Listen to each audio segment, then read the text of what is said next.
Good evening. My message tonight is part of the study that may be concise. The life of the PBMA people and especially to non-members of the association. I'll just give you the idea of which is better living, the up-free and the let's see, yung parang marami siyang kakilala, marami siyang kaibigan, at saka yung taong walang kaibigan at hindi marunong makipagkaibigan. And this story is the life of an animal. Isang kalabaw at saka isang pusa. Ano ba yung pangalan dito ng isa? Yung Diyos? Pusa rin, no? Hindi dalawa, ano? Pusa lang. Single. This story, nagawa nila itong story na ito tungkol nakatapagpuan itong dalawa. Nangatagpuan sila sa isang lugar. Katulad ng isang kalabaw, ay meron siyang tali. Ang usa naman wala. Therefore, there is an astray animal. And the kalabaw is parang meron siyang amo. Parang may ano siya. Kung sabihin, parang may nag-alaba sa kanya. Ito, habang kumakain ito ng kalabaw, lumapit sa kanya itong usa. Ang salita ng usa sa kanya, nagsabi, kalabaw, ano ba yung nakatali ng ilong mo? Sabi naman ng kalabaw, ito'y symbol na hindi ako makatali sa malayo. So, ano yung taas? Tali ng ano ko? Yun lang ang matali na. Ako nung, bakit ako nangirapan? Ang laki-laki yung katawan mo, bakit matali ko ba? Sabi naman ng kalabaw, sana wala kumagawa. Sinilang ako sa mundo na ito yung nanay ko nakatali rin. Tapos yung tatay ko.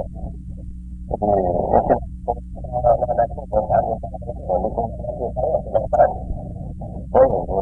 Ang makita ko yung nanay ko, yung kasama ko. Yung lumati ako, tinalian naman ako, kasi dapat yung nanay ko. Kung nagmana lang ako sa nanay. Sabi naman yung sabi naman, ba't hindi mo kinuha yung tali na yan? Sino ba yung lumagaan at lagay ng tali mo? Sabi mo, mayroong tao. Yan.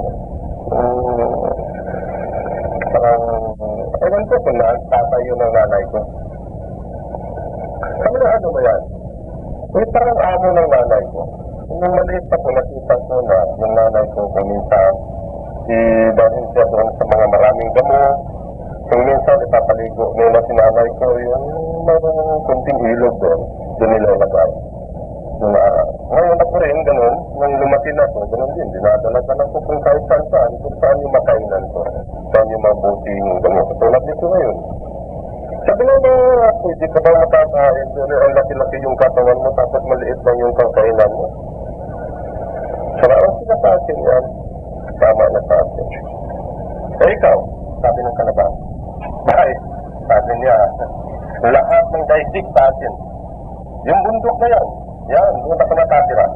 Ba't makating ka dito? Sabi na, naghahanap na ako ng mga kasama ko. Gusto ko lang matingnan ang maluwag na lugar. Ang luwag pala itong lugar mo, no?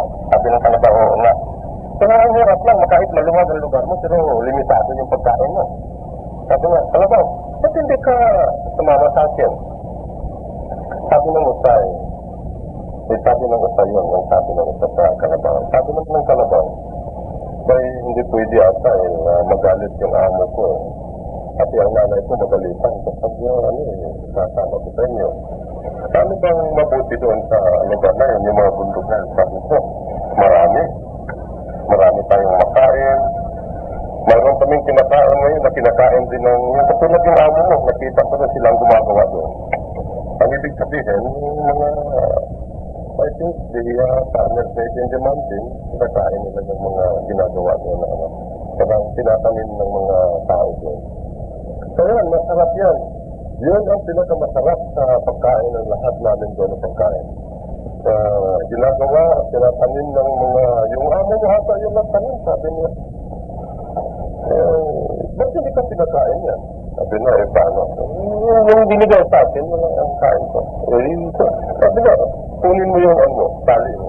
Pupunta tayo doon. Nakakain tayo yung masarap na kinakain ko. Sabi niya, ikaw na lang. Hindi ako pwede dyan. Sabi niya, loko ka. Yung utak mo, hindi mo nilagay sa isip mo mabuti.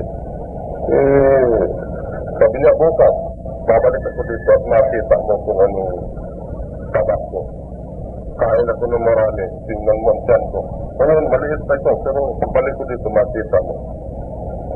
Kinabukasan, bumalik ang utak. Pero pilay na yung isang utak. Tinignan ng kalabaw. Ba't anong nangyari sa inyo? Umiyak yung utak. Disgrasya. Bakit? Yung sinabi ko sa inyo na kinain ko na tinatanim ng tao. Hindi nakita ko, pinaril. Nung tumutok dito tumama yung baril niya, yung bala. Sabi niya, ngayon, ipilay na ito. Nakita ko sa inyo para malaman ko naman kung sino ba yung mama doon na nakasira yung bahay na yan.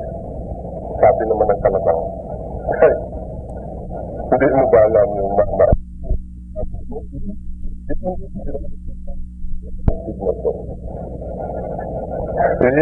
Ang dami kaming kalabaw na inalagaan yan.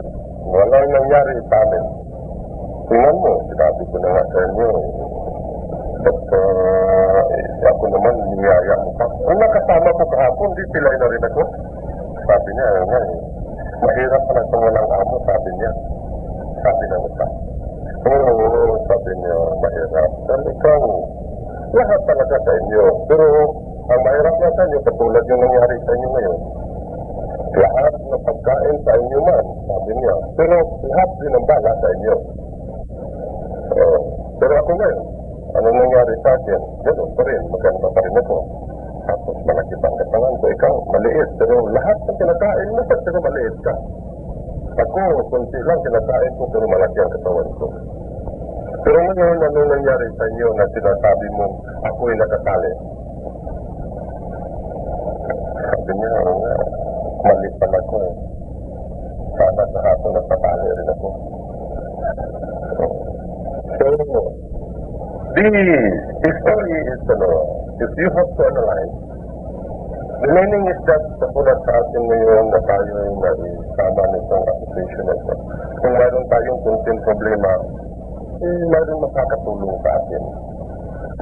Kung mayroon kayong hindi ninyo mga gampanan ng mga problema kung ano kaya, kasi magtulong-tulungan tayo dahil dito tayo sa samahan na ito. While others, nung araw na hindi pa tayo na isapit itong samahan na ito, pa tayo na isama. Medyo malabo ang natin. Parang nag-isip-isip tayo. Ang malapitan natin yung mga kapatid natin, na mahihirap din. Katulad ng ating magulang, katulad ng ating kapatid na, o ano kaya. Yung pinakamalapit natin yun. Hindi kagaya ngayon na kahit na hindi mo kapatid, parang malayo na sa atin yan, pero sa malapit ng ating pagano, matagal ng ating pagsama-sama, medyo we are very close to each other. And even though it's very new lang, bago lang, you are yet new to this organization, then you will have something that you can ask me this our friends. Because the dinner of our organization is to help one another. Pagtulong-tulong. Pagtutulungan tayo. So if you have a problem, tomorrow or now or maybe next day, therefore, marami tayong malapitan. Imagine how many thousand na tayo dito. I think we are more than 3,000 or 4,000 in Metro Manila. Now, if you have that problem, I think ang dali lang ma-solve yan. The meaning is that kahit anong oras, malapitan mo ang ating mga kasamahan, medyo hindi naman labo masyado ang ating problema. Kung magkakaroon lang tayo ng problema ng mga 20 pesos, 50 pesos tayo itong araw na ito. It's very easy. Basta dito mo lang isabi sa ganitong mga nangyari sa ating katulad itong meeting natin. At your children may be in the hospital, then yung lalapitan mo ating Mr. President. Mr. President, wala akong nagawa. My son is in the hospital. Dahil sa pagdi ako, ang maaari lang, i-announce mo muna dito sa ating mga kasama na ako'y maghihingi sa kanilang tulong. I think matulungan yan kaagad. Whereas, kung wala tayo nitong association na ito, iiyak ka na lang. Alam mo naman ang Manila. Hindi basta-basta malapitan mo tao sa Manila. So, pag-aakit ka ng bahay, kung wala kang baon, hindi ka nakakain. Sasabihin ka pa kung kailan ka aalis. Ano, that is Metro Manila. So, hindi kagaya ng kung saan tayo nakakatira sa tulad ng taga Mindanao, kung doon ka sa Mindanao, ganun din ang mangyari na kung minsan, ganun din, makakain ka man. Pero sa huli-huli, medyo sasabihin ka na agad. Kailan ka uwi sa inyo? Sabihin mo, mga isang linggo pa, tagal ka pa. Ubus na yung preparasyon. Pero dito at Manila, iba. Pag napasok ka ng bahay, bago ka lang, hindi ka kilala, kung kaibigan mo man, kaya ang bihira lang na makakatira ka ng isang linggo, isang buwan, isang taon, kung hindi katulad ninyo na itong samahan natin na ito. So, yung story of the Calabar and there, I think this will coincide of what we are before. Kung sino tayo ng araw, o ano kayang mga gawa natin ng araw, o anong naisip natin ng araw, yan ang nangyari ng tao. Pero ngayon, medyo maginhawa na tayo kahit na mag-asus kunti. Pero, ang dali na naman makita yung pera basta hindi mo lang iniisip na mahigpit tayo ngayon. Mahirap, ano? Pagsasabihin mo pa, hindi ba? Basta mataatin lang ako ng conference, pinabukasan makakita ka na ng pera. Pero kapag hindi mo na kasi ng pera, ganun pa rin, mahirap ka pa rin. At lalo kang mahirap ang buhay mo. Basta dito na tayo sa situation na ito. Huwag lang masyadong maramot. Dahil ang taong sobrang karamutan katulad, mayroon kaming kapatid doon sa amin. Yung matanda na yan, kahit tatay niya, no? Ang kinakainan ng yung maramot na yan na matanda, sindan. Pero yung tatay niya, alam mo kung anong binigyan niya, nilagay sa coconut shell. Anong pangalan ng coconut shell dito? Ha? Tao. Ano ba? O sige, alam mo sa namin yun. Ganun, mas ganun yan. Ilagay doon ang pagkain, ang ulam, yan ang bigay ng tatay niya. Dahil ang ibig sabihin doon, kung bigyan ba niyo ng pinggan, tapos mag-lap, pag nag-lap ko yan, wala na. Sobra na niya. Tatay niyo yan. Tapos tingnan niyo, medyo marami ng muta, yung matanda na. Medyo dumi na tingnan. So ayaw na pang masingo na magkain sa mga nabinis na mga pinakain naman nila. Alam mo kung ano nangyari yung matanda na yan? Nung malapit na siya namatay o nakasakit na siya, mga 5 taon ata nakasakit. Hanggat na iwan sa kanya, ibuti na lang at sa kabalat. Wala na. Pinsan namin yan. Medyo pinsan mo ko ata yan. Yung babae. Pero yung lalaki yung talagang pinsan ko. Asawa niya yung sobrang mataas, masulti, mataas. Medyo andyan na siya sa up on this time already. Ewan ko kung ano na kayang ata ang level in this illegal. Ngayon patay na siya. Ito yung sinabi ko lang sa inyo na huwag lang kayo masyadong maramot baka mamatay kayo ng buto wala ng hindi mo. Hindi pwede yan. Hindi ka na makilala ng mga kapatid mo. Patulad yung pagdating mo sa Diyos, sasabihin, sino ba kayo? Basta ganun ba ang kapangan ng tao? Hindi. Malaman. Maring buklat, magdugo. Pero pag namatay sa buto, ay sasabihin ka, hindi pagod pa tao. Baka, kaluluwa ka ng dati. Hindi ka sinilang sa mundo na yan. Baka sinilang ka lang doon sa mundo na yan, sa munting lupa. Sino ba taga munting lupa dito? Pagka sumana, kayo magalit. Sa munting lupa, sa munting lupa, sinasabi ko. Hindi pa na ba? Ganun yan. So, this shared message is very important. And this is an message.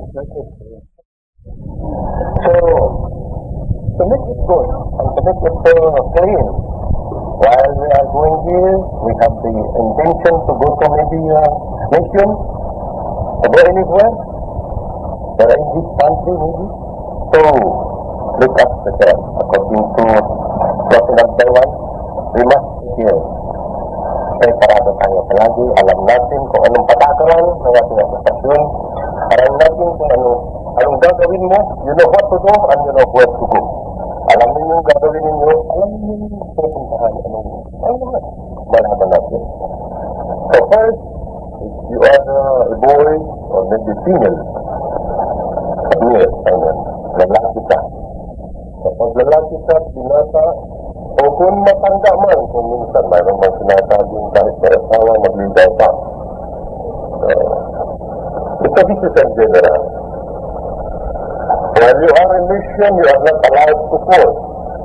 Hindi kayo pinayagan na magligaw ng babae kung lalaki ka. While you are in mission. I repeat, if you are a gentleman or maybe single or double, you are not allowed to force, baby. Pwede kung bakla ka, okay na yan. Lalaki rin ang liligawan mo. Walang mangyari yan. Bahala mo na kung wala kang tulog hanggat magdamag. Sa babae rin ganito. Kapag ang babae nagkusyon sa lugar na yan, kung saan siya nagpunta, hindi ka pinayagan na tatanggapin mong lalaki na nagligaw sa inyo yung lugar na yan. At you are not allowed to say something, to talk about love. Kung mayroong magligaw sa patigin mo yung tao na yan, pare, kung glad, I am not allowed to that matter. Please understand me that I am a missionary. Kung maaari lang, maintindihan sana ninyo ang aking katayuan. Ako po'y missionarya. At hindi kami pinayagan ng ganon. Napag-usapan namin dito yung tungkol na yan. Maintindihan ba ninyo? Narinig ba ninyo dyan? Yung nagtatago doon sa likod, yung hindi nakapasok. Basta mayroon doon, papasabihin pa rin, hindi ko man alam yung master, yung palang, ganun. I hope you will notice this, and this is very important. And remember, sabi ni Lolo Adriano, kahit saan kayo nagpunta, pupuntahan kita at subaybayan kita. At kung ikay mo dahil, tutulungan kita kung anong problema mo. Pero, pag makita ko, nagluluko ka, dagdagan ko pa yung pagluluko mo. Kita mo na. The meaning is that they are protecting you, and they will fight for you, for it's you. Whatever you need of them, or for even the spiritual, the picture. But keep away that your mission is good, and you are doing good to your mission. Ganun ang ating sama-sama. Ganun ang ating samahan. So, sasabihin natin, Master, wala ka nang hawa sa atin. Bakit na naman kami kinuhaan mo ng ganun? That is very important. And mission in life. Ganito mga anak ang mangyari. Ganito ang binigay ko sa inyo para sa inyo. Pag nakauwi na kayo ng bahay o lugar ninyo, sulatan ninyo ko o kung ano kaya.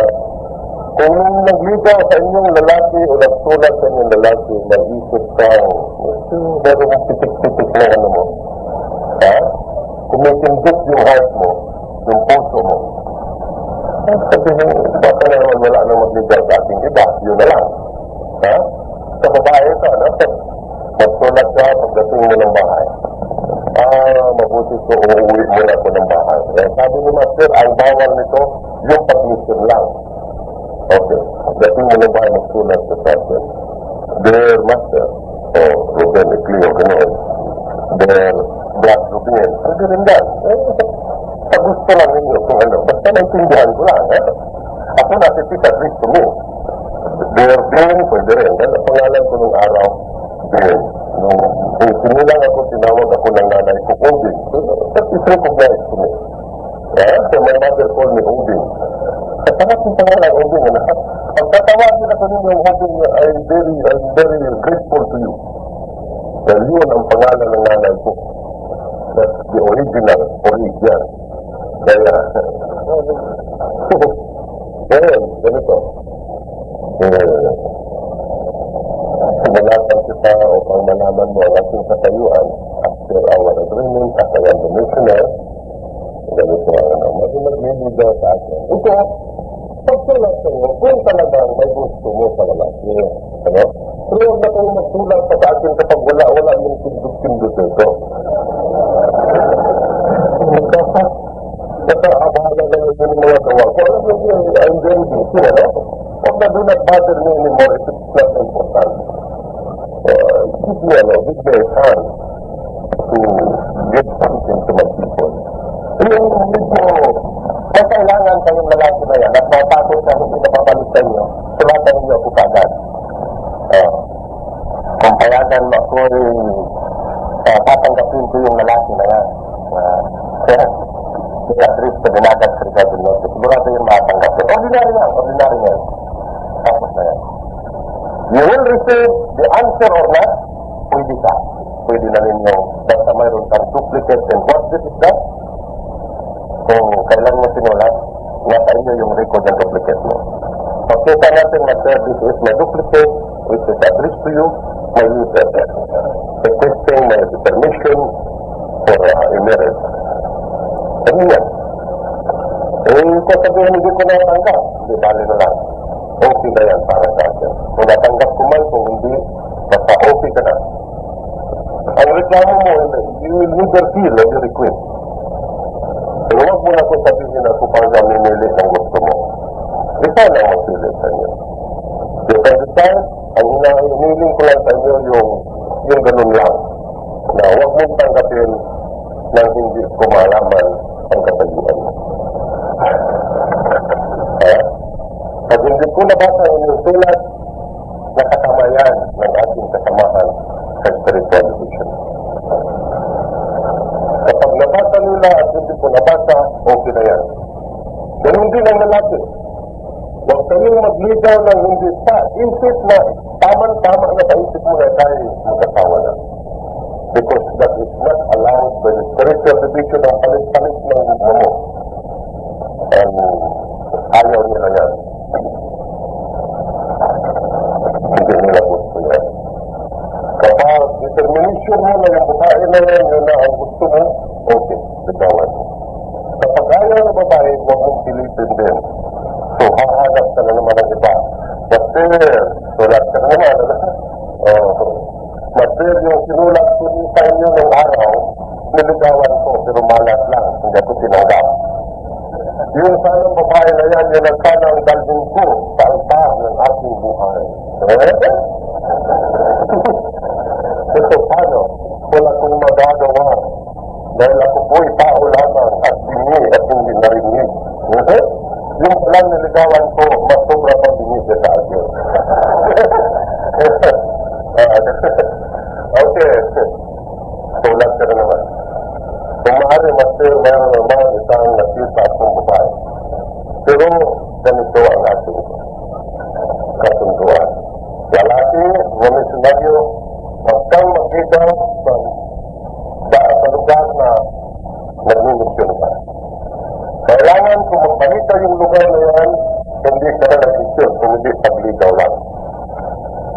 When a trip is there, somebody maybe will come to you to ask help from you of your treatment or maybe your curing or burden, hindi ka pwede makapag kulong o gamot dyan. Dahil ang kailangan mo doon pagligaw, hindi pang gamot.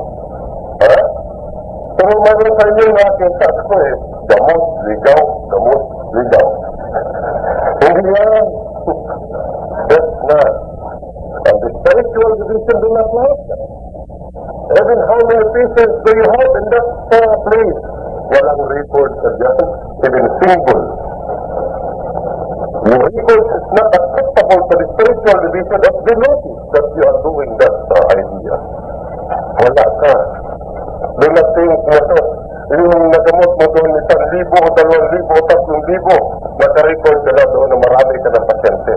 Pag nagluluko ka dyan, kahit na may permission mo, wala kang record.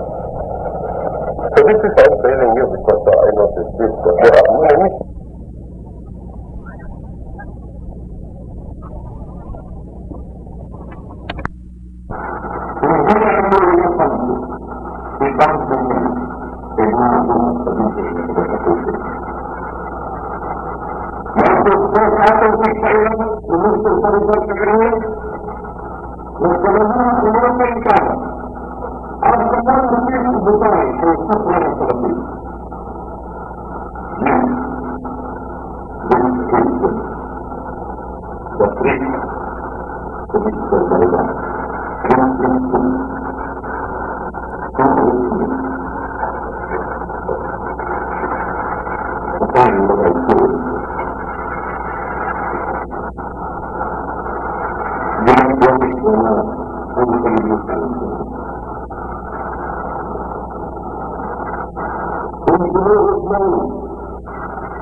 Pamamula ka ron, hindi mo ilo. Oh, Robert, siya ka ron. Sige na, day. Tawag ko na nato sa iyo sa telepono. Ikaw na ang tawagan ko. Bumukay ko. Confirm. Only schedule.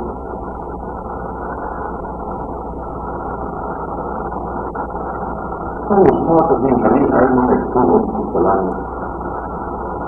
Isa kasing halian mo sa gamipay sa inyong kasita. Dili mo kinumakita sa babaw sa langit sa inyong pinanawan. Dili mo kinumakita sa babaw sa kamukiran. Kaya ang kamukiran ni kabunan sa mga dagkong kahon. O kaliwanan sa kadaganan ni kabunan sa sumababa na dagat. O ang kasapaan subayan sa kasibigan. Bisa ang hintalian sa langit hindi mo natin. Ako ang hihayaan sa kasing-kasing sa inyong kasipay. Tapos ikay ko magwalang puso sa inyong mga maayong una. Niya, hindi makakita. Tapos nung magapos, sige kayo pala. Sama ikaw wala mag-lisod. Sama ikaw ay nag-uban sa ulo sa dinarian sa Pilipino.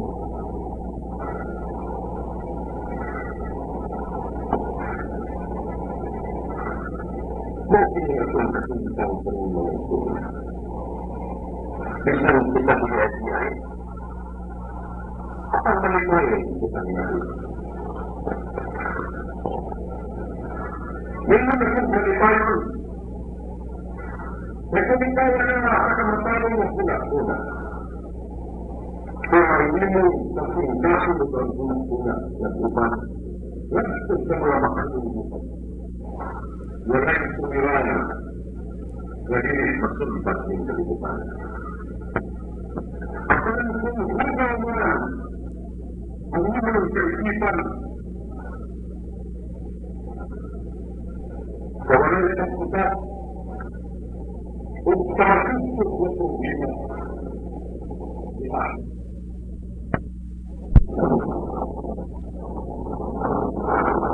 Apan ang matayawal na pinakuna. Isang kakagtungkot sa kainin. Ito sa simot sa kainin. Ikalubutan mo ako sa inyong suyo, sa inyong kalipay, kung magkatulog sa pagkarayon. Kasong nilagulong mong katulog, sumunod kung wala ka man matubaw sa mga bautang mong sunakot. Busak mga iturong ko. Pinusak na karoon sa itong panagkita. Pinununas karoon sa itong patusa. Kung sinaman sa ganyan yung mga takla, ang mga gustuhan na nagmuro. Sigaman sa ganyan, ang kasintapo na nagpaga. Sa makapit na malakinan na dibate sa kanto ng pamahan.